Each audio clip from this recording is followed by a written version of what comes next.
Bon, Jean-Louis s'inquiète pour le son. Bah oui, tout à fait, parce qu'il y a tellement de basses avec cette musique. Alors, check, check, check. 1, 2, 1, 2, 1,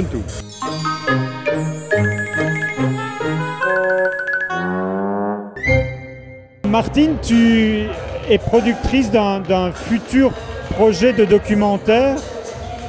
Oui, alors un documentaire un peu particulier, parce que c'est un documentaire qui est né d'abord d'une communauté de fans des années 80, qui a été lancée sur Facebook. Et on s'est dit en fait qu'on ne pouvait pas laisser les choses comme ça, tellement l'engouement avait été extraordinaire. Tu as mené de main de maître un groupe sur Facebook sur les années 80. Je dois bien t'avouer que c'est la première fois que je vois un groupe avec autant de succès, aussi bien dans les échanges qu'il y a eu dessus que dans les retombées presse.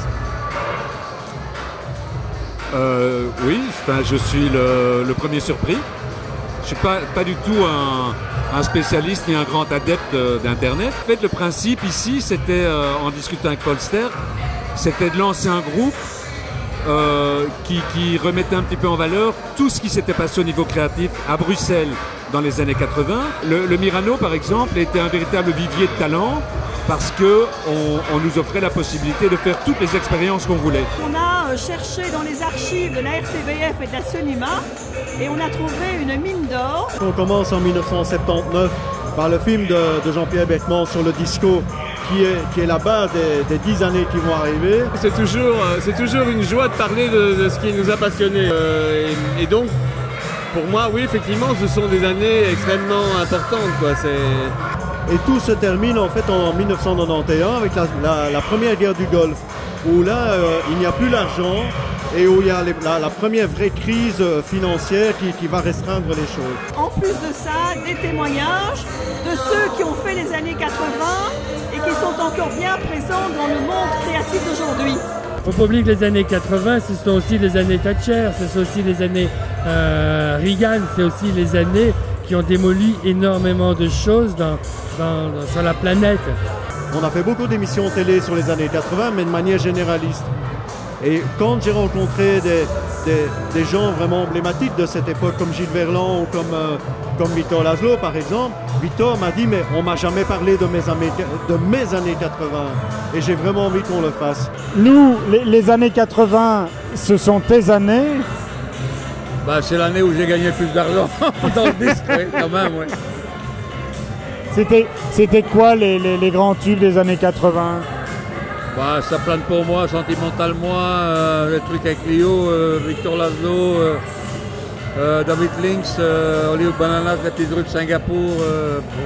Terry, normalement je dois parler du documentaire, mais comme tu as été un de mes fantasmes lorsque j'étais petit garçon, je vais tout de suite demander, je ne sais pas, une bise? Pour pouvoir réussir à monter ton projet, tu fais appel au crowdfunding. On a voulu en fait que cette expérience de témoignages et d'archives aussi qui sont parmi tous ces fans des années 80, eh bien que tous ces gens, tous ces internautes puissent également être actifs et participer à l'élaboration du film par une participation financière. Est-ce que tu penses que c'est le bon sujet pour faire du crowdfunding? Je crois qu'il n'y a pas de mauvais sujet pour faire du crowdfunding. Ici, il est d'autant meilleur que les témoins sont pour la plupart encore tous là et encore tous actifs. Est-ce que tu trouves ça vraiment plus facile d'avoir 3000 internautes qui vont donner 10 € que d'avoir un gros financement public et privé qui va tout de suite en mettre 20 ou 30 sur la table? Non, c'est pas plus facile, au contraire, mais ça donne plus de liberté par contre. On est à la soirée de lancement. Il n'y a pas le monde que tu aurais espéré. Est-ce que c'est de bon augure ou est-ce que ça te fait peur? Alors, je pense que c'est peut-être un signe un petit peu particulier de notre époque. En fait, ici, il y a ce qu'on appelle le noyau dur des années 80. Alors, quand on voit l'engouement qu'il y a eu sur Facebook, je pense que je peux espérer peut-être aussi un engouement sur Acastarter. Donc, en fait, la soirée, c'est très 80, mais Internet, c'est très 2012. Oui, voilà. Acastarter, c'est très 2012. La soirée est très années 80. C'était un peu le Facebook en live de l'époque. Bon bah la prochaine fois vous ferez une simple playlist sur Facebook et il y aura un monde de dingue. Oui, on peut espérer, on peut voir. Peut-être, oui. Combien est-ce qu'on peut donner dans un documentaire? Est-ce qu'on donne 10 €? Est-ce qu'on donne 100 €?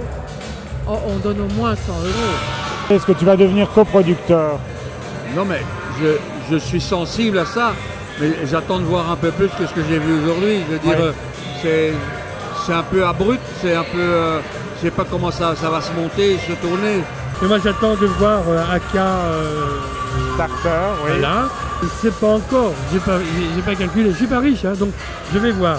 Pour le documentaire, André et Martine ont décidé de faire appel à Aka Starter pour faire participer les internautes au financement du film. Est-ce que tu seras un coproducteur du film? C'est un autre métier, hein. Coproducteur, c'est un métier.